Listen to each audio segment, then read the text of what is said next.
The following program was provided by an independent producer solely responsible for its content. The opinions expressed do not necessarily represent the views of this station, its staff, board of directors, or underwriters.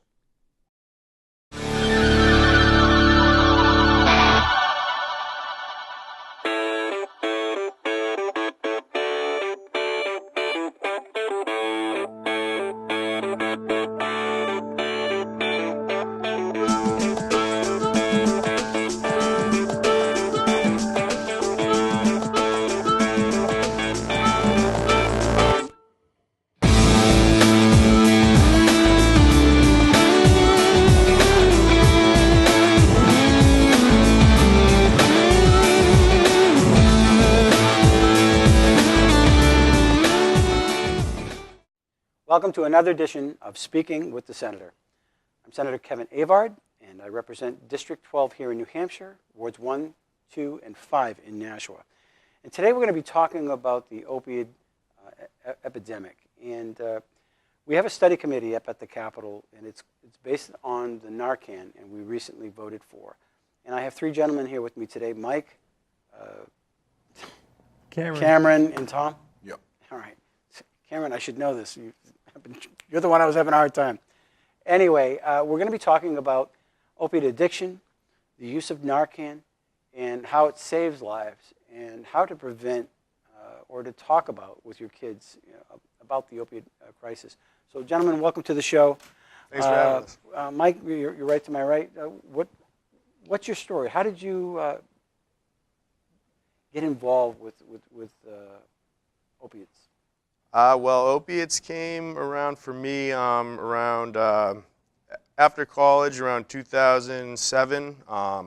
There was influx of Percocets. At that point, it was just pills. You know, I didn't ever think I'd be a heroin addict. You know, but I started doing pills, and it slowly escalated through the years. You know, and ended up, you know, the pills kind of subsided. Heroin was there. It was extremely cheap. It did the same, had the same effect, you know, an opiate to me is an opiate, you know, pills, heroin, it's all in the same category for me, you know. Mm-hmm. And we, in committee, we were talking about the fentanyl, and somebody, I don't know if it was you or if one of you two that were talking about, it's hard to find heroin now because fentanyl is so readily available. There's such an abundance of fentanyl that it's rare to find actual real heroin on the streets nowadays. Right. Yeah. And Cameron, you were involved with opiates as well. How did you get involved with them? Definitely started with opiate pills. As a child, they didn't seem to be as big of an issue. I didn't use them as a child, but definitely they didn't have the same stigma as heroin. And later on in life, beginning to drink and use drugs, I found that opiates could help me sleep, and did what I wanted from them. And then it overtook you. Yep. Yeah. Were you introduced to Narcan recently, or I mean, how did you come across the Narcan? How did Narcan affect you? Or a couple of years ago, while I was still using, obviously, I was hospitalized for drug use, seizures, overuse, and at that time, I'm pretty certain I was Narcan. Somebody gave you Narcan, and it basically saved your life. Mm-hmm. Right. Certainly. Yeah. Tom? My experience with Narcan? Yeah. Well, opiates and Narcan. I mean, I used to take my mother's prescription pills when I was younger. You know, I started at a young age, 13, 14. I would take my mother's pills, and I mean, I had tried heroin when I was 15, but it was rare to find that in southern New Hampshire. I mean, you could find it if you look for it in Massachusetts, but you know, I'd never discriminated against any opiate. It all did the same thing. And you came from a wealthy background. Yeah. And so, I mean, it just progressively got worse and went from, you know, me experimenting with my mother's prescription pills, and then, you know, back in 2005, 2006, the market was just flooded with OxyContin. And then the pharmaceutical companies did away with those, and the Percocet came around, and eventually those got so expensive that people stopped providing them, and heroin was in such an abundance, and it was much cheaper than paying $1 a milligram for one pill. You know, you could spend $30 on one pill or $30 on 1 gram of heroin. And, you know, a gram would last a day or two opposed to one pill that would just last, you know, 8 to 12 hours. And, Now, all three of you are in recovery, correct. right? And when was the last time, if you might? For me, it was almost 5 months ago. 5 months. Yeah. Wow. In Over 9 months ago. 9 months. Yeah, I would think 35 days, 36 days. 30, okay. Yeah. So, and this has been a lifelong struggle. I mean, Yeah, I've been in and out of treatment centers for a few years now, and I've been in the program in and out for 15, 16 years. So I've been struggling with drug addiction and drug abuse for quite some time. right. And what were when you first started? You know, was it all just innocent? How old were you? I mean, I was around 11 years old the first time I had smoked pot and taken LSD, and I didn't drink until I was probably 15 or 16. And you know, I was just experimenting, and I was having fun. You know, it was a good time until it progressively got worse. The partying started to hurt, and partying's not supposed to hurt. When you were introduced to, you know, to pot or the other acid, you're 11 years old, and you know, when you look at an 11-year-old today, Awfully, so young, so young. you go, oh my gosh. So, what made you? Obviously you wanted to experiment, but what were the conditions? I mean, were your parents around? Did they see? I'm from a military family. My mother was in the first Gulf War. My father was retired full bird colonel in the Marine Corps, and no, they were never around. So I had free range on doing whatever I wanted, pretty much. Brothers, sisters? I had 2 older brothers. The oldest 3 years older than me, and then the middle brother 2 years. I Right. was the youngest of 3. So nobody could see the signs, the warning signals. I mean, my older brothers could definitely see it, but you know, they just didn't think it would spiral out of control to where it brought me to now. You know. As far as recovery, you said you're 35 days you've been in and out before. Yep. What are some of the things that you struggle with when you get out of recovery? Going back to same places, hanging out with old friends that are still in active addiction. But basically, what it comes down to is I wasn't ready at that time. And you know, like I said, it's only 35 days now, but I've done a lot of soul searching in the last month, and been doing a lot of praying and just trying to figure out who I am. And to start with that is to figure out who I don't want to be. Right. And I don't want to be an addict living on the street in a 2-bedroom bush, you know. Yep. And so I'm determined this time to make it. Yep. And you know, I just want to get myself healthy, physically and mentally, and I would just like to give back and help the youth and try to slow this epidemic down a little bit. So I'm a firm believer in slowing the epidemic down is prevention and educating the youth. Right. Well, coming from that kind of a background, obviously, is you can tell the warning signs. You can say, hey, look, you know, what was your worst moment, Cameron? I mean, you know, what you're looking at, 11-year-old, a 12-year-old, maybe a 9-year-old, and the wisdom isn't there yet. You know, obviously, how do you convince somebody at that age? Hey, look, this is where I was. Do you want this? You know, what would you say to what were moments that you said, you know what am I doing here? There was definitely plenty of moments where, you know, I loathed myself in life, really didn't enjoy myself at all, extreme isolation. How were you in school? In school growing up, I had issues. I had been kicked out of a high school, drinking during school, marijuana use.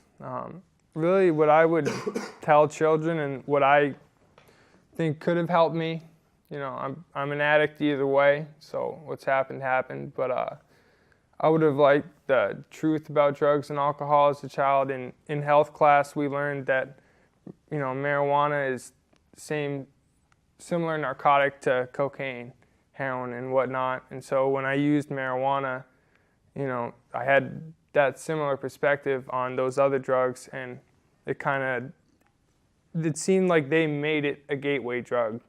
You know, they turned marijuana into a gateway drug and telling me that it was so similar to these other drugs. Okay, and so when you started experimenting, you thought, well, hey, I'm okay. Yeah. Right. And so when did that progress? When did that progress into something a little bit more serious? You said you got into pills. Yeah. So there was definitely, we knew I had an alcohol problem from 15, 16. Mm-hmm. At some point, I kind of got my life on track a little bit. For about a year, I moved out west, and really, what seemed to really spiral me downward is I got into a drug court for a minor possession. I wasn't using drugs daily. I was drinking daily. But the drug court urine analyzed me, and so I used cocaine, a drug that I could get away with. Started using that daily, and basically spiraled downward. Being mentally unstable and not okay with myself, and having the issues that I have that everyone's got to deal with themselves, and not treating those really seemed to make drugs the solution for that. And I wish as a child I had worked on my own mental issues, mental health issues, and physical. Can you describe maybe an example of if a kid's struggling with mental issues, what do you mean? Personally, I have anxiety, which is common for a lot of people, but if you have it to the point where it's hindering your day and hindering your regular activities, as well as depression, if it's hindering your regular activities, if you're extremely insecure about yourself, you may be okay. It may just work out. You may grow out of it. For me, when I found alcohol, marijuana in the beginning, that took those issues away, it seemed. Right. You're medicating, you're numbing it down, and you feel a little better about life and yourself. Exactly, self-medication. And I think that would be a great help for slowing the epidemic for people who aren't already addicted, because really that's what a lot of AA and rehabs do, is looking at yourself, working on personal issues, to help you in further recovery, not to be... In school, did you feel isolated because of your own personal insecurities, or were you not a good student? Did you feel that you weren't interested? You're also a musician. Yeah. So did you not excel in school? Yeah, I certainly didn't excel in school. I was told often that I wasn't working hard enough. I couldn't do a lot of things. I was told some negative things from teachers. I was going to end up dead or in jail. And at one point, it did help me that basically I gave up on schoolwork, and I was supported by my family to do what worked for me, which was a technical approach. I went to technical school after high school, and that was an awesome switch in my life at the time. But I certainly struggled with school enormously. The stress of not being able to do it correctly. I have learning disabilities, as well as the social anxieties and feeling insecure. And so, obviously, that's your route, and numbing it. And then when you're engaged with it, these drugs create a dependency, right? I mean, Oh, absolutely. When you crash off these, it's not. I mean, we were talking, Mike, about when you get to a certain point, and it's not for the buzz anymore. It's not for the high. What's it for? I mean, for me, I was just doing it for everyday life. If I didn't have the drugs I needed, I wasn't going to work. And I maintained work for a long time because I always made sure to have those things. And towards the end, you're not catching a buzz anymore. It's more just you're more almost just a normal. Maintenance. You're just a maintenance user, exactly. Right, and if you don't use, then there's a painful withdrawal. Yeah, I mean, if you're not using, you're going to go through serious withdrawals. You're not going anywhere but bed and the bathroom. And there was one point after a while where it was affecting work. I mean, you said something in committee that you were invisible. Yeah, I felt that way. You know, I never thought I could die. You know, I thought I had it under control. You know, I thought I could control my use. I really did. And you know, maybe you can for a while, but that doesn't last. You know, it The doesn't tolerance last. gets bigger and greater and greater and greater, and then you have to fill that void. Absolutely. And Yeah. so once you plateau, then now you're in maintenance mode, and then things start to, the work. Yeah, there's never enough. You know, there's never enough. And so what was your big moment where you said, hey, whoa. I mean, I had a few, but my big moment this past experience, I mean, I really hit bottom. You know, I lost my job 6 months before I got into rehab. I wasn't working. I'd been arrested twice, and you know, I was living on the streets for about a month. You know, and it's the first time I had ever experienced anything like that. Right. So I saw things that, you know, no person should have to see, you know, and it got to the point where I was just, you know, so sick of being sick. Yeah. Right. Independent. So one of you were talking about, well, unless somebody found my legs in the stall, I'm not sure which one it was. Yeah, that was me. Yeah. If your legs hadn't collapsed on you. Yeah, I'd probably not be here speaking with you, right? Right. And somebody administered Narcan. Yeah. Narcan. Yeah. I'll get it right, folks. And even in committee, I say Narcan. It's Narcan. Correct. Yeah. And you know, there are a lot of people that say, well, you know, if we give people Narcan, you know, all we're going to do is enable them to continue to do this. I mean, was that ever in your mind? No, I don't find that to be true at all. I mean, an active heroin user does not want to be Narcan because the symptoms you get from being Narcan are the same exact symptoms you get when you're going through heroin withdrawal. Yeah, but immediately. Immediately. And, I mean, if you've never experienced going through heroin withdrawal or opiate withdrawal, you just wouldn't understand it. But imagine the worst flu you've ever had in your life times 100. Mm-hmm. You know, the worst stomach cramps, you know, the hot sweats, the cold sweats, the restless legs. Anxiety, you know? Yeah, the anxiety. Horrible. And as much as you don't want to use anymore, the only thing that you can think of that will stop that feeling is one more shot or one more sniff or whatever, and it will instant gratification, and you will be better. It stops everything. Everything. And then you're maintaining until and all you're consumed with at that point is another dose. Yeah. Or how am I going to, you know, get to my next so that this doesn't happen to me? Yeah, exactly. That's why And that's a heroin is so prison. dangerous, you know? That's why heroin is so dangerous, because as soon as you do that next shot, you're fine. And you can eat again, you can sleep again, you can do all those normal things that normal people do. You know, you can't do that, you know, when you're sick, you know? That's horrible. And those 2 weeks of sick feel like an eternity. Oh my God. It sounds like a short period of time, which it is in retrospect, but when you're going through it, doesn't, you know, 3 days feels like A month. you look at the clock every minute, you know? So there's this tendency, I mean, if, you know, you got this pain, there's emotional pain, there's mental pain. Now there's a stigma, right? You guys are in recovery, you're on TV, you've come, you know, you've been arrested, you've got the record. What's going to stop you from saying, you know what, frick it, I'm all done, I'm going back? How are you going to say, you know, I'm all done for good? You know, I got it. You know, I'm in this place, I'm starting my life all over again. Is coming out like this kind of cathartic? Is like a soul cleansing moment? Oh, 100% absolutely. I've said it 1,000 times, and I'm done. I'm not doing it anymore. And I could be saying I'm done right now to you and die tomorrow. Nothing's certain, you know. Where's your support?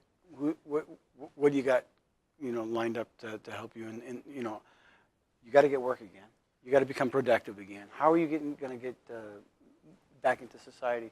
I mean, for me personally, I really think AA meetings, NA meetings are a great help for any recovering addict or alcoholic. But, you know, to start off, there's help out there. You have to try to get help. Nobody can do this on their own. And then once you get some sobriety, help others. You know, helping others helps me, you know, and these guys, I'm sure, feel the same way. Right. Mm-hmm. If I can do something in the field, I'd like to. You know, but the only time will tell. But helping others is just, it's a responsibility, first of all, and second of all, it helps keep me sober, Right. And there has to be a certain gratification lifting other people up. Absolutely, yeah. Tracy and I, we watch the program Intervention. I don't know if you guys have seen it. Yeah, absolutely. And usually something traumatic has happened to somebody in there, but the actual interveners are post, addicts. Addicts, They recover. They've been there. They know all the lies. They know all the things that you go through. In this hold, these chains that grab you and then they keep you down. It's like, I remember when I was a kid, we used to go to the beach, and I was a little kid, and I'd run into the ocean, and I fell underneath the waves once. And I went to get up, and another wave hit me. I went to get up, and another one hit me. It was like boom, boom, boom. And there's like this, I can't get up, I can't breathe. And being addicted is like that. You can't seem to get away from that other wave that hit you. But once you're up, don't go back in the waves, right? Yeah.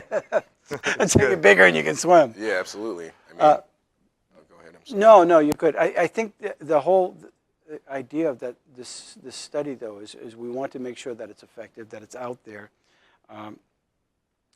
There are addicts out there that, when you overdose, it seems like everybody throws water on them and then they drag them to a different spot. Slap them around a little bit. Slap them around, they call 911 and they take off, and hopefully everything's good so they don't get in trouble. Was that ever your experience? I heard through the grapevine, I'm not sure where I heard it, but I heard that you don't get in any sort of trouble if you do call 911 when somebody's overdosing. At the same time, it's still one of those scary moments. People freeze up, they don't know what to do. So that's a hard thing. But it's important for people to know that it is okay to call 911. Right, and that's what the chief was talking about in our committee, is that there is this Good Samaritan law, so that you might be using with a friend, but don't let your friend die. Call 911, and especially after you hit the Narcan first, and then call 911. And don't move them, don't splash water on them, and the cops won't arrest you.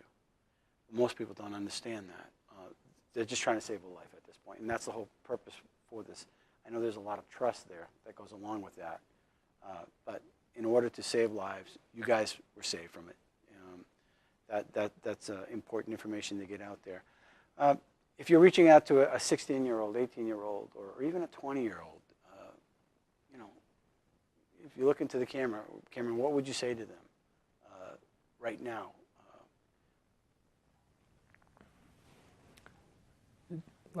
Yeah, just to a young man not dealing with addiction, or would you like to do an active addict? Either. What do you want the public to know? Really, if you're not currently an active addict, if you don't struggle with addiction, just make sure that you're working on yourself and you're comfortable with yourself before you try some substances and may decide that that's your medication. For someone in recovery or just starting recovery, that it takes a while to rewrite your neural pathways and to feel happiness regularly. And you kind of have to push through. There's a saying in the program, don't quit till the miracle happens. I love that one. It took me a number of months to enjoy my life and really get a great foundation in recovery, and just keep going, and your life will become beautiful. Tom? I would have to say when I was in school, the 35-year-old man came in and explained what drugs would do if you were to do them, and, I didn't listen to him. So I wouldn't expect any youth to listen to me out there, but what I would have to say is, some kids are going to experiment with drugs and alcohol, but things will progress and could bring you into a situation of heroin addiction. And, it's hard to get out of once you get in it. So you know, just make smart decisions and be aware of your surroundings and what you're doing, and stay in school. Absolutely. Well, you know, for younger kids, teenagers, I mean, you might have some fun using, drinking. It might seem fun now. If you're like me, if you're an addict or an alcoholic, eventually it's not going to be fun anymore. And hopefully you can, if you're one of those kinds of people, if you can't get enough, if you need more all the time, hopefully you can acknowledge that and find the help you need. And if you are already an addict, you know, life does get better. I believed that I would never be happy again, and I'm sitting here today happy. So life does get better if you let it. Great. We hope that this show is informative to you. There is hope out there. There was a situation where I wanted to talk to you. You guys were actually looking for help, and one of you had to say, "Look, I'm going to kill myself." Yeah, that was me. Yeah. So there wasn't the help unless you. I had to go to a private pay facility. You know, I mean, trying to get funding for facilities in New Hampshire, the cycle for that is just as crazy as the heroin addiction and the cycle of that. I mean, I understand where the governor's budget doesn't want to pay for facilities because the recidivism rate, the relapse rate is so high, and people would go in and, I mean, they would just be hemorrhaging money. So, I mean, I understand that point, but something needs to be done to slow this thing down. And, you know, like I said, I'm a firm believer in prevention and educating the youth and preventing people from getting into it. You know, it's hard enough to help an addict once they're in active addiction, but to slow it down, I would have to say educating the youth and prevention. Great. Do you guys talk at schools at all? No, not yet, but we plan on it. All right. Well, we look forward to that, and I want to thank you all for coming on the show and you know, being frank and honest with the people. You know, it's important. You know, you drove a long way to come down here, so we're going to follow up with this in the future, and you know, we're on it, but there's no silver bullet. But prevention seems to be one of the best things that we can do right now. So until next week, thanks for watching Speaking with the Senator.